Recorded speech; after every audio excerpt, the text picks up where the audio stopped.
Bienvenue à tous sur notre chaîne. Aujourd'hui, plongeons dans le fascinant monde du stoïcisme, une philosophie ancienne qui continue d'avoir un impact profond sur nos vies. Avant de plonger dans les détails, commençons par répondre à une question essentielle. Qu'est-ce que le stoïcisme? Le stoïcisme, fondé à Athènes au IIIe siècle avant Jésus-Christ, c'est une philosophie qui a prospéré pendant plus de 480 ans dans la Grèce antique et la Rome antique, qui a été populaire auprès de différentes populations. Ça allait des esclaves, à l'aristocratie, aux empereurs, aux entrepreneurs de l'époque, aux soldats. Ce n'est pas simplement une philosophie, mais plutôt un mode de vie. Ses racines remontent à des penseurs tels que Zénon de Citium, qui enseigna que la vertu est le seul bien et que le vice est le seul mal. Les stoïciens croient en une force supérieure, une raison universelle qui guide le monde.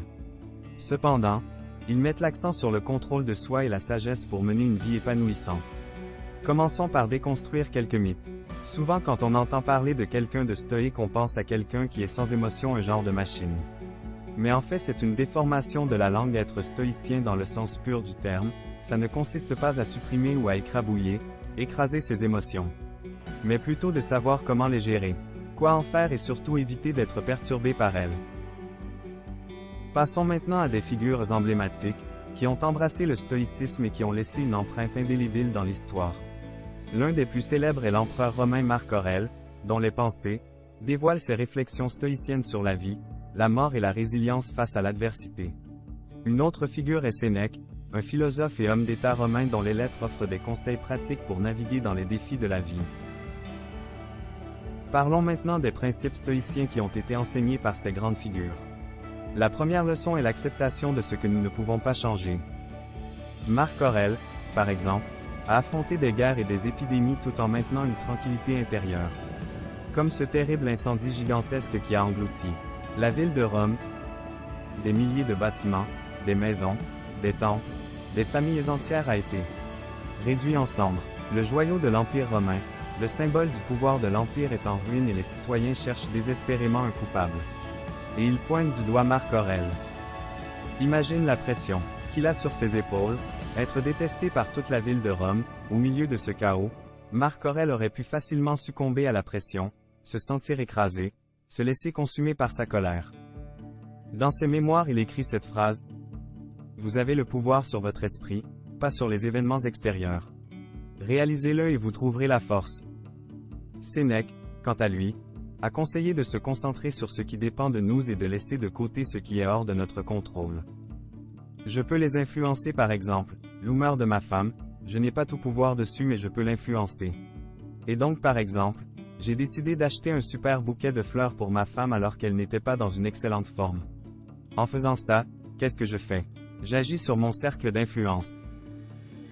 Pour renforcer ces enseignements, jetons un coup d'œil à des anecdotes de la vie de ces stoïciens éminents. Marc Aurèle a mené son armée avec dignité et calme, même dans les moments de crise. Sénèque a surmonté des moments difficiles avec grâce, y compris son exil forcé sous Néron, prouvant que la force intérieure peut triompher des circonstances extérieures. Maintenant, comment pouvons-nous appliquer le stoïcisme dans notre vie quotidienne? C'est une question cruciale. Le stoïcisme peut être un guide puissant, tant sur le plan personnel que professionnel.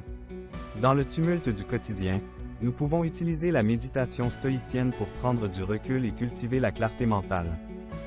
L'idée de memento mori, rappelant notre mortalité, peut nous inciter à vivre pleinement chaque moment. Qui est donc invincible? Celui qui ne peut pas être contrarié par quoi que ce soit en dehors de son choix raisonné. Ce qui signifie qui est invincible, non pas celui qui n'est pas contrarié, mais celui qui reprend son pouvoir. Quand il est perturbé par les aléas du quotidien et se focalise sur ce qui est en son pouvoir. Professionnellement, les principes stoïciens de concentration sur ce qui dépend de nous, de notre résilience face aux échecs et de notre gestion des émotions qui peuvent forger des leaders exemplaires. Imaginez un lieu de travail où l'équilibre entre la fermeté et la compassion guide les décisions, créant ainsi une culture d'entreprise robuste. Si vous souhaitez approfondir votre compréhension du stoïcisme et appliquer ces enseignements à votre vie, je propose une formation détaillée. Vous trouverez le lien dans la description ci-dessous, qui te permettra toi aussi de faire partie des plus grands. Ensemble, cultivons la sagesse stoïcienne pour faire face aux hauts et aux bas de la vie quotidienne. Merci de nous avoir rejoints. Et n'oubliez pas de vous abonner pour plus de contenu inspirant. À la prochaine.